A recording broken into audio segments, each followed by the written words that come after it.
سفر میں دھمکیاں موصول ہوئی ہیں پاکستان کو. آئے ملک اپنے خودداری کے لیے اسٹینڈ لیتے ہیں. اس کے بعد ہم پہلے بیرونی مداخلت کو بند کرتے ہیں, اس کے بعد آپس میں پالٹکس کرتے رہیں گے. لیکن ان سے انہوں نے مذاق اڑایا, ان چیزوں کو سیریس نہیں لیا. تو اب جب ان کو باہر سے پریشر آیا اور یہ مزید بڑھے گا ٹائم کے ساتھ, جب ان کو ٹیلیفون کال آنا شروع ہو جائے گی, جب ان کے اوپر دباؤ بڑھے گا, دو چیزیں ہیں اس کی بنیادی وجوہات ہے. ایک جو الیکشن رد ہوا, تمام دنیا کے مبصرین نے رپورٹ کیا کہ پاکستان میں تاریخ میں پہلی دفعہ فارم 47 کے ذریعے پاکستانی قوم کا مینڈیٹ چوری ہوا. نمبر سیکنڈ انہوں نے جو وائلیشنز کی. کھٹک صاحب, یہ جو دونوں تینوں ایشوز ہیں, یہ ذرا ہم آگے چل پہ ان پہ بات کریں گے. بنیادی طور کے اوپر ذرا میں مذاکرات کے اوپر طالپور صاحب, کیونکہ پیپلز پارٹی بھی اس کا حصہ ہے اور نون لیگ کی طرف سے بھی تحفظات کا اظہار ہو رہا ہے, اس پہ میں ذرا ان کے کامنٹس لے لوں, پھر ہم یہ جو دباؤ ہیں, پریشرز ہیں, اور ایون اگلی بات کمپلیٹ کرنے دیتے اس کے بعد آپ چلے جائیں ان کے پاس. جی, تو یہ وہ عوامل ہے کہ ان کا پریشر ہے, انہیں پریشر کے نیچے یہ مذاکرات کر رہا ہے. تو مذاکرات کی کامیابی جو ہے اس کا پورے ڈیپینڈ جو ہے یہ حکومت کے اوپر کرتی ہے کہ وہ کتنا سنجیدہ ہے اس معاملے میں. جب تک نہیں کہ پولیٹیکل اسٹیبلٹی نہیں آئے گی, آپ کے اکنامک اسٹیبلٹی نہیں. صحیح ہو گیا. طالپور صاحب, یہ جاوید لطیف صاحب نے بھی اور کچھ اور دیگر رہنماؤں نے بھی نون لیگ کے کہا کہ یہ مذاکرات دباؤ میں ہو رہے ہیں. اب یہ دباؤ سماجی ہو سکتا ہے, معاشی ہو سکتا ہے, سیاسی ہو سکتا ہے, یا اسٹیبلشمنٹ کا ہو سکتا ہے, یہ اس کی تشریح وہ خود سمجھتے ہیں. اختیار ولی صاحب بھی اس کے ضرور اس کے اوپر کامنٹس کریں گے. پیپلز پارٹی مذاکرات کمیٹی کا حصہ ہے, آپ کتنی امید رکھتے ہیں کہ اس کا کوئی مثبت نتیجہ نکلے گا؟ بسم اللہ الرحمن الرحیم. بہت بہت شکریہ. کتنا پریشر ہے یا پریشر نہیں ہے, پی ٹی آئی پہ اسٹیبلشمنٹ کا پریشر ہے یا کسی اور طاقت کا پریشر ہے, وہ سب باتیں میرے خیال سے سیکنڈری ہیں. پرائمری بات یہ ہے کہ ابھی کیا رستہ بچا ہے پی ٹی آئی کے پاس مذاکرات کے علاوہ. آپ کو پتا ہوگا کہ پہلے دن سے, جس دن الیکشن کے رزلٹ نکلے اسی دن سے پاکستان پیپلز پارٹی بھی رابطے میں تھی پی ٹی آئی کے ساتھ, اور ہم بھی کوئی مثبت طریقہ کار نکالنا چاہ رہے تھے اس ملک کی بہتری کے لیے, عدم استحکام ختم کرنے کے لیے, اکنامک سٹیبلٹی لانے کے لیے. پر وہ بالکل بات کرنے کو تیار نہیں تھے. وہ ایک ہی بات پہ ڈسے ہوئے تھے کہ بس خان صاحب جیل سے باہر اور خان صاحب کو کس طرح پرائم منسٹر بنا دیا جائے, جو کہ ناممکن چیز تھی, جو کہ ہو نہیں سکتا تھا. اب انہوں نے ساری چیزیں آزما لی. پہلے آئی ایم ایف کو کہا کہ ان کے فنڈز بلاک کریں تاکہ ملک دیوالیہ ہو جائے, وہ نہیں ہوا. حکومت نے اچھی طرح سے اچھی پالیسیز اختیار کی اور الحمدللہ ملک کو دیوالیہ ہونے سے بچا لیا, پیپلز پارٹی نے اور نون لیگ نے مل کے, میں سمجھتا ہوں. پھر انہوں نے جو کر سکتے تھے میکسیمم نقصان دینے کی کوشش کی, دھرنے کیے, جھگڑے کیے, فساد کیے, جو نیشنل اسمبلی کا ماحول تھا اس کو کتنا بدتر سے بدترین کر دیا. اور اس کے ساتھ ساتھ پھر جو آخری لاسٹ نیل ان دا کافن جو کہتے ہیں کہ آ کے اسلام آباد پہ قبضہ کرنے کی کوشش, رینجرز کے جوانوں کی شہادتیں, پولیس کے جوانوں کی شہادتیں, تو یہ سب تو کر کے بیٹھ گئے. اب اس کے بعد کیا ہوا کہ جو ان کے لوگ ہیں اب وہ نکلنے کو تیار نہیں ہیں. وہ سمجھ گئے ہیں کہ یوزرز اینڈ ابیوزرز ہیں. یہ ٹیشو پیپر کی طرح عوام کو استعمال کر کے اور پھینک دیتے ہیں, جس طرح انہوں نے اپنے سارے دھرنوں میں کیا. لاسٹ جو ہے اسلام آباد میں بھی یہی کیا کہ خود آئے, ہزاروں لوگوں کو لا کے اور اکیلا کر کے چھوڑ کے بھاگ گئے میدان میں. آج وہ سارے بیچارے کچھ جیلوں میں سڑ رہے ہیں, کچھ پہ کیسز ہو چکے ہیں, کچھ کو سزائیں بھی مل گئی ہیں. اور اب میں سمجھتا ہوں یہ خان سمجھ چکا ہے کہ اس کے کہنے پہ اب کوئی نکلنے کو تیار نہیں ہے. ویسے بھی آپ نے دیکھا سندھ سے کوئی لوگ نہیں تھے, پنجاب سے نہ ہونے کے برابر تھے, بلوچستان سے کوئی شخص نہیں تھا. جو کے پی کے سے لوگ یہ لائے تھے, سرکاری ملازم, کچھ ان کے جالے, ان کو ملا کر اور یہ انہوں نے شو کرنے کی کوشش کی تھی. تو اب اگر یہ مذاکرات نہ کریں تو کیا کریں؟ خان اکیلا ہو گیا ہے. تو آپ سمجھتے ہیں اس کو کوئی نتیجہ بھی نکلے گا؟ سمجھتے ہیں کہ نکلنا چاہیے اگر ان کے مقاصد جو ہیں وہ بہتر ہیں, اگر یہ ملک کی اسٹیبلٹی کی بات کرتے ہیں, اگر یہ خان خان خان خان خان کے جو ہے رویے کو چھوڑ کے اور ان کے ایک ہی چیز دہرانا بند کر دیتے ہیں تو میرے خیال سے بالکل مثبت بات ہے.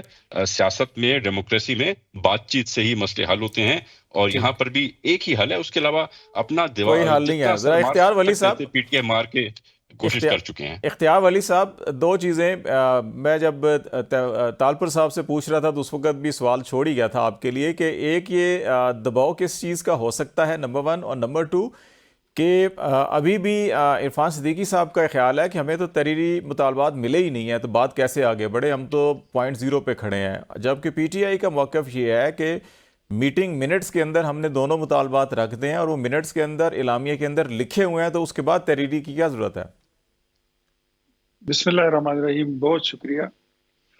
دیکھیں، سب سے پہلے میں یہ کہوں گا کہ شاہد خٹک صاحب نے کہا کہ ان پہ بین الاقوامی یا بیرونی دباؤ ہے، تو نام لو نا، اس دباؤ کا نام لو نا. کیوں ہچکچاتے ہو؟ کیوں شرم آتی ہے امریکہ کا نام لیتے ہوئے؟ بولو نا. ہیلو، سنو نا، سنو میری جان، بات سنو ذرا. امریکہ کا نام لو نا، مذمت کیوں نہیں کرتے؟ امریکہ کا نام لیتے ہوئے شرم آتی ہے؟ بڑے عرصہ آپ نے ایک کیمپین چلائی تھی نا کہ ایبسلیوٹلی ناٹ. بڑا عرصہ لوگوں کو بیوقوف بنایا تھا نا کہ امریکہ کی غلامی نامنظور، اب ان کی چاکری قبول کر لی ہے. تو سنو نا، حوصلہ کرو. میں نے کتنے آرام سے آپ کی باتیں سنی ہے، میری آپ کو بات سننے میں کیوں وہ تکلیف ہو رہی ہے؟ سنیں ذرا. آپ بین الاقوامی یا بیرونی دباؤ کا ذکر کرتے ہیں تو نام بھی لیتے ہیں، اتنے شیر بھی بنے. آپ کا لیڈر جو ہے اس میں اتنی طاقت نہیں ہے کہ نام لے، کہ پہلے بولتے ہیں امریکہ، پھر کہتے او ہو امریکہ کا تو نام ویسے منہ سے نکل گیا. تو ہمیں آپ کا پتہ ہے کہ ان تلوں میں کتنا تیل. شاہد خٹک صاحب یہ بات سن لیں، ہم فارم 47 سے کے ہوں یا 1947 کے ہیں، آپ کے ساتھ بات کرنے والا اس دنیا میں، اس ملک میں کوئی نہیں بچا. آج تو مولانا فضل الرحمان نے بھی کہہ دیا کہ خیبر پختونخوا میں فارم 47 کی حکومت ہے. تو آپ خود جہاں پہ کھڑے ہیں اس جگہ پہ کئی سوال اور کوسچن مارکس لگے ہوئے ہیں. دوسری بات یہ کہ جس طرح آپ نے مجھ سے پوچھا کہ کمیٹی میں یہ لکھ کر کیوں نہیں دیتے ہیں، بظاہر یہ دو مطالبے کرتے ہیں، سیاسی قیدیوں کی رہائی اور جوڈیشل کمیشن کی، لیکن ٹیبل پر آ کر یہ کچھ اور بھی مانگتے ہیں. ہاتھی کے دانت کانے کے اور دکھانے کے اور اگر کوئی اور بات نہیں ہے تو لکھ کر لے آؤ. کیا اس میں مانگتے ہیں؟ اور باعث ندامت کیا ہے؟ ذرا ان کو کہہ لینے دینا، ساری باتیں مجھ سے کیوں سننا چاہتے ہیں؟ میں ان سے پوچھ لیں. نہیں، وہ آپ کہہ رہے ہیں وہ شرماتے ہیں بتاتے ہوئے. ویسے دباؤ بیرونی ہو یا اندرونی ہو، جہاں سے دباؤ آتا ہے لوگ اکثر شرماتے ہیں ان کا نام لیتے ہوئے. کہ یہ بتائیے کہ ٹی وی پہ اگر آپ دو باتیں کہہ رہے ہیں، ایک جوڈیشل کمیشن بناؤ، سیاسی قیدیوں کو رہا کر دو، تو یہ لکھ کر دینے میں آپ کو حرج کیا ہے؟ پرابلم کیا ہے؟ تو اس کا مطلب یہ ہے کہ کچھ ان دو باتوں سے علاوہ بھی مانگ رہے ہو. ہاتھی کے دانت کانے کے اور دکھانے کے اور وہی والی بات ہے. اگر باعث شرم کوئی بات نہیں ہے تو لکھ کر دے دیں. اور دوسری بات آپ کو بتاؤں، اپنی زبان کو، اس کی حفاظت کریں، اپنے الفاظ پر پہرا دیں. صحیح. بولنے کو کوئی بھی کچھ بھی بول سکتا ہے. میں جتنا سخت بول سکتا ہوں شاید آپ سن بھی نہ سکیں. اب بات یہ ہے کہ مذاکرات کو اگر شاہد خٹک صاحب آپ سبوتاش کرنا چاہتے ہیں تو میری طرف سے 100 بار ہو جائیں. ہم پہ کوئی پریشر نہیں ہے. ہم نے اس وقت آپ پہ رحم کھا کر، آپ پہ ترس کھا کر آپ کو جگہ دی ہے کہ آپ آئیے، بیٹھیے، ہم آپ کے آئیے رونا دھونا. جب بھی آپ کا احتجاج ہوتا ہے 10-15 بندے آپ کھا جاتے ہیں، 10-15 بندے آپ ناشتے میں اڑا جاتے ہیں. آتے ساتھ ہی 4-5 رینجر والے، 2-4 پولیس کے سپاہی، پھر 5-6-7 اپنے بندے اٹھا لیتے ہیں. پھر کہتے ہیں یہ بڑی قیمتی جانیں ڈرامہ کرتے ہیں. اختیار بھائی، یہ بڑی قیمتی جانیں ہوتی ہیں، چاہے وہ قانون نافذ والے ہوں، سیاسی ورکر ہوں، ایک جان بھی جو ہے بڑی قیمتی ہے. وہی تو میں کہتا ہوں. اچھا، پھر یہ کہتے ہیں کہ ہمارے پتہ نہیں کتنے لوگ، اچھا پہلے انہوں نے کہا کہ 1400 بندے مار دیے گئے، پھر کہتے ہیں نہیں جی، کھوسا صاحب نے اگلے دن کہہ دیا کہ 478 لوگ ہیں. ہزاروں سے سینکڑوں پہ آ گئے. اور پھر جو ان کے چیئرمین ہیں بیچارے، مجھے تو بیچارہ ہی لگتا ہے وہ بیرسٹر گوہر، وہ پھر آگے کہتا ہے کہ نہیں جی 12 بندے ہیں. ہم ایک بندے کی بھی قتل اور اس کی جان جانے پہ ہمیں تکلیف ہوتی ہے، ہم بحیثیت انسان اور مسلمان ہم اس کو کبھی اپریشیٹ نہیں کریں گے، لیکن یہ جو آپ کی غفلتوں سے اور آپ کے ہر احتجاج میں بندے مرتے ہیں، یہ نہیں ہونا چاہیے، روکنا بھی چاہیے، یہ نہیں ہونا چاہیے۔ خٹک صاحب مجھے بتائیں، ایک بات بولوں گا جی پھر آپ ایک بات بول تو خالد بھائی پھر چلیے، پھر یہ پروپیگنڈا کرتے ہیں، ان کی یہ پروپیگیشن ہے کہ ہمارے پتہ نہیں کتنے 100 بندے جو ہیں تو وہ اغوا لاپتہ ہوئے، ہیں، وہ ان کا لاپتہ ہیں۔ یار شاہد بھائی لاؤ نا ذرا وہ لسٹ تو دکھاؤ نا، آج کے شو میں وہ شیئر کرو کتنے بندے آپ کے، اور اگر آپ کے کوئی بندے مسنگ ہیں تو میں آپ کو جگہ بتا دوں وہ کدھر ہیں، سیدھے جائیں، جس بندے کے آپ فوکل پرسن ہیں خیبر پختونخوا ہاؤس میں جائیں، سی ایم ہاؤس میں جائیں، آپ کو مراد سعید سارے مفرور وہاں سے مل گئے۔ کھٹک صاحب یہ آپ پہ بڑا اعتراض رہتا ہے، ایک لسٹ تو یہاں پہ عدالت میں بھی پیش کی گئی آپ کی جماعت کی طرف سے، جو لیگل ٹیم نے درخواست دی تھی، اس میں کچھ لوگوں کے کوائف بھی ہیں، جو جہاں بک ہوئے ہیں ان کے بھی کوائف ہیں، اس کے اوپر مزید پیش رفت ہوئی ہے کہ مزید کوئی ڈیٹا کلیکشن ہوا، کام ہوا، یا ابھی تک وہی لسٹ موجود ہے، اسی کے اوپر انحصار کیا جا رہا ہے؟ پہلی بات یہ کہ مختار ولی صاحب کی 2-3 جو انہوں نے سوالات پوچھے، پہلے میں ان کے جوابات دیتے۔ پہلی بات یہ کہ جب عمران خان صاحب سے پوچھا گیا کہ جی اگر پاکستان میں آپ سے اڈے مانگے جائیں، امریکہ آپ سے اڈے مانگے تو کیا آپ دیں گے، تو وہ ایک دلیل لیڈر، وہی صرف اس ملک میں جو اس ملک کی خودداری کی لیڈر نے اسٹینڈ لیا، اس کا نام عمران خان ہے، اس نے پوری دنیا کے سامنے بولا کہ اٹس ناٹ۔ دوسری بات، افغانستان کے حوالے سے امریکہ میں بیٹھ کے انہوں نے کہا کہ اگر آپ کو انخلا چاہیے تو ہم آپ کو اس میں مدد کریں گے، ہم آپ کی جنگ کا حصہ نہیں بنیں گے۔ اس لیڈر کا نام کیا تھا؟ اس لیڈر کا نام عمران خان تھا۔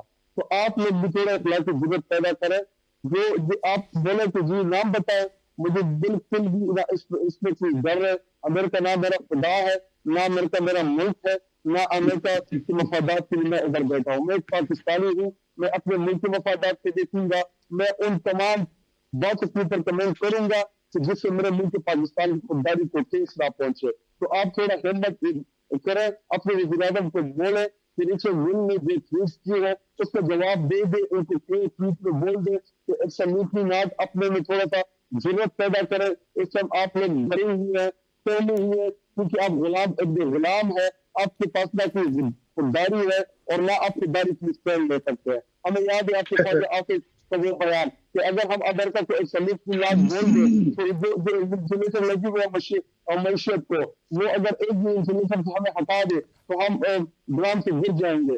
جی دیکھیں یہ ابھی اس کو نقصان کیا کر رہا ہے، یہ بتائیے کہ وہ آسیہ کو آپ نے کیوں حوالے کیا تھا امریکہ کے؟ بات کو لینا ابھی آپ کی مرچی لگ گئی دوبارہ، جب میں بول رہا تھا تو کہہ رہے تھے کہ نہیں مرچی مجھے نہیں، آپ توے پر بیٹھ جاتے ہیں نا، آپ نے توے پر بیٹھ رہے، دیکھیں توے پر مت بیٹھے، میں نے تو صرف ایک سوال کیا ہے کہ آسیہ کو کیوں حوالے کیا تھا امریکہ کے؟ یہ انٹرپٹ کر رہا ہے، میرا نظم خراب کر رہا ہے، میں جواب دے رہا ہوں۔ آ جائیں خٹک صاحب، آ جائیں اس نقطے پہ آ جائیں، دیکھیں کہ وہ یقینی طور کے اوپر میری باری میں پھر نہ بولیے، میری باری میں پھر خاموش رہی ہے۔ میں خاموش ہوں گا، حالانکہ آپ نے 3 دفعہ انٹرپٹ کیا، میں بھی پھر انٹرپٹ کروں گا، پھر میں بھی انٹرپٹ کروں گا۔ خٹک صاحب وہ مسنگ پرسنز پہ آ جائیں کہ اس کے اوپر مزید آپ کی پارٹی نے کیا کام کیا، کیونکہ اس کے اوپر بہت اعتراض ہوتا ہے آپ کا۔ لیکن اس سے پہلے دیکھیں چائنا کے ساتھ سی پیک جو ہمارے ملک میں گیم چینجر ہے، ابھی یہ تھوڑا بتانا پسند کریں گے کہ چائنا کے ساتھ تعلقات کی کیا پوزیشن ہے۔ نمبر 2، حکومت کی حمایت کی جتنی میڈیا پرسنز ہے وہ 2-3 دن سے جو کمپین کر رہے ہیں سعودی عرب کی کہ جی سعودی عرب جو ہے اس کو حکومت سے بولا کہ جی آپ ٹرمپ کے پاس جائیں، اور آپ اب کیا چاہتے ہیں؟ کیا آپ سعودی عرب کے ساتھ ابھی پاکستان کے تعلقات خراب کرنا چاہتے ہیں؟ آپ کیا پیغام دینا چاہ رہے ہیں سعودی عرب کو کہ جی سعودی عرب کو ہم ڈکٹیشن دے رہے ہیں کہ آپ جا کے ٹرمپ سے بات کریں کہ جی وہ ادھر انٹرفیئر نہ کرے؟ کیا سعودی عرب کو اگر آپ اس اسٹیٹمنٹ سے جو ان کی حکومت کی حمایتی میڈیا والے ہیں یہ نقصان دے رہا ہے ہماری پالیسی کو، سعودی عرب کبھی بھی انٹرفیئر نہیں کرے گا، ہمیں یقین ہے کیونکہ ہمارا برادر ملک ہے، وہ پاکستان کے جنرل پالیٹکس میں کوئی انٹرفیئر نہیں کرے گا۔ نمبر 3، یہ انہوں نے انٹرنیشنل جو انہوں نے وائلیشن کی ہے، اس کے اوپر جو ابھی ساؤتھ انڈین نے جو ان کو پیغام دیا ہے، کیا وہ دنیا نہیں دیکھ رہی؟ کیا وہ عمل میں رہے؟ جی دیکھیں، پہلی بات جو ان کی شہادت ہوئی ہے وہ انتہائی افسوسناک تھی، لیکن تحریک انصاف کا اس سے کوئی تعلق نہیں تھا. وہ بندہ اریسٹ ہے، اس کو پکڑا گیا ہے، آپ کو بھی پتا ہے، اس کو بھی پتا ہے کہ کس کا رشتے دار تھا، کسی ایکسیڈنٹ کی وجہ سے ان کی شہادت ہوئی ہے. جی دیکھیں، پنجاب پولیس ہمارے ان کے ساتھ لاکھ اختلافات ہو سکتے ہیں، وہ ہمارے اوپر شیلنگ بھی کرتے ہیں، ہمارے اوپر گولیاں بھی چلاتے ہیں، لیکن ہمیں یہ درس نہیں ملا کہ تو اب ہم نے پنجاب کی پولیس کو پکڑ کے چھوڑا ہے، کیونکہ وہ بھی انسان ہے، وہ بھی سسٹم کا ایسا ہے، وہ بھی پاکستانی ہے، وہ اپنی ڈیوٹی کرتے ہیں. اسی طرح اسلام آباد ہم جب بھی گئے، اسلام آباد میں کوئی بھی ایسا، جی دیکھیں، اگر آپ نے تحریک انصاف کے مارچز کو آپ نے دیکھنا کہ وہ کتنے پرامن ہے. ہم پنجاب میں جب پنجاب سے لے کے اسلام آباد تک ایک جملہ نہیں پیتا، بڑی بڑی بلڈنگ ہے، سرکاری عملات ہے، اس کو ہم نقصان نہیں پہنچائے گا. ہم جا کے انتشار کریں گے یا ہم اپنے پرامن کے تک جس میں لاکھوں کی تعداد میں لوگ ہیں، ہم اس کو خود خراب کریں گے. جی دیکھیں، گولیاں انہوں نے چلائی، ہمارے کارکنان کو شہید کیا، ہمارے کارکنان کو زخمی کیا، ان کو جیلوں میں ڈالا، اور ان سے اتنی بتائی کہ کرولی صاحب جھوٹ بول رہے ہیں کہ جی ہم نے کچھ بھی نہیں کیا. پوری دنیا نے دیکھا، انٹرنیشنل میڈیا نے رپورٹ کیا، ہماری جو لوکل آزاد میڈیا ہے اس نے رپورٹ کیا. جی لیکن یہ چیزیں نہ کرے ہمارے چلیں دور حکومت میں. اللہ کرے، دعا کرتے ہیں کہ کمیشن بنے، ساری چیزیں ذرا آ جائیں سامنے. میں ذرا تیمور صاحب، بڑی دیر ہو گئی ہے، تیمور صاحب کو بھی ذرا ہم لیتے ہیں. ذرا تیمور صاحب. ایک کمنٹ کر لیں جس کے بعد چلے جائے تو سر ایک مہینے میں زیادہ لے لیں. جی جی جی دیکھو، ہمارے دور حکومت میں کانگریس مارچ ہوا، یہ ریڈ زون تک آئے. عمران خان صاحب نے ان کو ٹینٹ آفر کیے، ان کو کھانا آفر کیا، ان کو بیڈ کی جگہ آفر کی، ان کو تمام سہولیات چیئرمین صدیوں کو کال کی کہ ان کو جس چیز کی ضرورت ان کو دے. مولانا فضل الرحمان آیا، مارچ کیا، 10-11 دن بیٹھا رہا، ہم نے کھانا آفر کیا، بارش میں ہم نے ان کو ٹینٹ پرووائڈ کیے، ان کو کمبل تک دے. وہ لوگ تحریک انصاف کے جمہوری دور، یہ دور میں پروٹیسٹ کرنے جاتے ادھر سے گولیاں چلاتے ہیں. صحیح نہیں ہونا چاہیے، تشدد نہیں ہونا چاہیے سیاست کے اندر. ناظرین، یہاں پہ بریک لیتے ہیں، بریک کے بعد واپس آئیں گے تو بات چیت کا سلسلہ یہیں سے شروع کریں گے. ہمارے ساتھ رہیے گا. ویلکم بیک ناظرین. بات چیت کر رہے ہیں پاکستان کی کچھ سیاسی معاملات کے اوپر. اختیار ولی صاحب پاکستان مسلم لیگ نون سے، شاہد خٹک صاحب پی ٹی آئی سے، اور تیمور تالپور صاحب پیپلز پارٹی سے ہمارے ساتھ ہیں، اور ہم بات چیت کر رہے ہیں پاکستان کی کچھ سیاسی صورتحال کے حوالے سے. تالپور صاحب، یہ جو پیپلز پارٹی کا اور پی ایم ایل این کے کچھ معاملات ہیں، احسن اقبال صاحب کہتے ہیں یہ ہلکی پھلکی موسیقی ہے. کانسٹیٹیوشنل ایشوز ہیں اور کانسٹیٹیوشن اوبلیگیشنز ہیں. سی سی آئی سب سے بڑا فورم ہے، اور تمام جو کانسٹیٹیوشن کے اندر لکھا بھی ہے کہ جتنے بھی جو ایشوز ہیں وہ کہاں کہاں ایڈریس ہونے ہیں، اور وہ اپنی جگہ ابھی تک موجود ہیں. تو آپ سمجھتے ہیں کہ واقعی یہ ہلکی پھلکی موسیقی ہے، یا پیپلز پارٹی اس کے اوپر سیریسلی کوئی نوٹ لے گی، باقاعدہ اس کے اوپر کوئی پرائم منسٹر صاحب کے اوپر دباؤ ڈالا جائے گا کہ سی سی آئی بلائی جائے؟ 10-11 مہینے ہو گئے ہیں، نہ وہ آ رہی ہے، نہ کوئی ایسے صوبائی بین الصوبائی ایشوز جو ہے نا ان کا کوئی حل نکل رہا ہے، نہ کوئی معاملات ڈسکس ہو رہے ہیں. جس زمانے میں حکومت تھی پی ٹی آئی کی، تو اس وقت پی ایم ایل نون اور پاکستان پیپلز پارٹی ہم آپس میں مل کے کرٹیسائز کرتے تھے عمران خان کو کہ وہ اپنے ٹائم پہ جو ہے سی سی آئی کی جو کانسٹیٹیوشنل ایک ریکوائرمنٹ ہے اس ٹائم پیریڈ کے اندر میٹنگ بلانے کی، وہ نہیں بلاتا. تو آج جب پی ایم ایل نون حکومت میں ہے اور ہم ان کے ساتھ کھڑے میں ہیں، ان کو ووٹ کر رہے ہیں، تو ہم چاہتے ہیں کہ وہ جو شکایتیں ہمیں دوسروں پہ ہوتی تھی، اگر ہمیں شکایت آج اپنے آپ پہ آ جائے تو یہ چیز میرے خیال سے کوئی اچھی گورننس نہیں کہلائے گی. اور کچھ ایسے برننگ ایشوز ہیں، آپ نے سنا ہوگا جو ایک نیا شوشہ چھوڑا ہوا ہے کہ سندھ کے پانی سے 6 نئے کنال نکلنے والے ہیں. تو یہ سب چیزیں بھی سامنے پس منظر ہم کو نظر آ رہی ہیں، اور اسی ٹائم پر پھر سی سی آئی کا اجلاس بھی ڈیلے کیا جا رہا ہے. سی پورٹ اتھارٹی بھی قائم کی گئی ہے، اس پہ بھی ان کو ہے کہ نہ سندھ حکومت نہ پیپلز پارٹی سے کوئی مشورہ کیا گیا. اختیار ولی صاحب، بنیادی نقطہ تو آپ کو سمجھ میں آیا کہ پیپلز پارٹی کا کیا کنسرن ہے، اور ان کا خیال ہے کہ ہم اتحادی ہیں، ہمارے ووٹ سے یہ حکومت بنی ہے، لیکن ہمیں ہی اعتماد میں نہیں لیا جاتا، اور جو آپ مل کر تنقید پی ٹی آئی پہ کرتے تھے ابھی وہی مسائل پھر موجود ہیں یہاں پر بھی. نہیں دیکھیں، میں ایک بات آپ کو بتاتا ہوں. ایک تو خٹک صاحب کی آدھی آواز آتی ہے، آدھی نہیں آتی، اور میں نے بیچ میں صرف ان سے ایک سوال اتنا ہی کیا تھا کہ وہ اتنا زیادہ فن خانی دکھا رہے ہیں آپ، تو شاید خٹک صاحب یہ آسیہ ملعونہ کو امریکہ کے کیوں آپ نے حوالے کیا تھا؟ وہ کس کا پریشر تھا؟ وہ بھی ذرا اس کا جواب ہی دے. تو اس یہ ایک مہذب طریقے یہ جو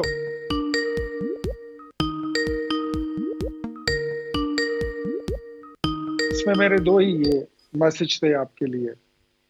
اب پیپلز پارٹی جو ہے تو یہ ہماری، اس میں کوئی شک نہیں ہماری اتحادی ہے، اور اس میں بھی کوئی شک نہیں ہے کہ حکومت انہی کے بل بوتے پہ کھڑی ہے، اور اس میں بھی کوئی شک نہیں ہے کہ پیپلز پارٹی نے اپنا ڈو شیئر جو ہے تو وہ نہیں لیا. پریزیڈنٹ ہاؤس میں پیپلز پارٹی ہے، قومی اسمبلی میں ہے، سینٹ میں ہے، گورنرشپس میں ہے، بلوچستان کی چیف منسٹرشپ میں ہے، اور اس کے علاوہ ہم جہاں پہ یہ ضروری ہوتا ہے ہم ان کو آن بورڈ بھی رکھتے ہیں. اور یہ نیچے لیول پر سیکنڈ ٹیئر تھرڈ ٹیئر کی لیڈرشپ میں اختلاف ہو سکتا ہے، اختلاف رائے ہو سکتا ہے. جیسے گورنر پنجاب کو آپ نے دیکھا ہوگا، وہ اکثر بولتے رہتے ہیں پنجاب گورنمنٹ کے خلاف، لیکن ہم نے آج تک اس کو رسپونڈ تک نہیں کیا. میرے اپنے صوبے میں پیپلز پارٹی کا گورنر ہے، ہم نے آج تک، ہمیں بھی ان کی کئی چیزوں سے کئی باتوں سے ہمیں اختلاف ہوتا ہے، لیکن ہم نے کبھی ان پہ میڈیا میں آ کے بات نہیں کی. اسی طرح اگر دیکھیں تو مطلب گورنر پنجاب سے ہمیں بھی کچھ گلے ہیں پنجاب میں، لیکن وی نیور اس کو ہم نے کبھی میڈیا میں ہم نے ڈسکس نہیں کیا.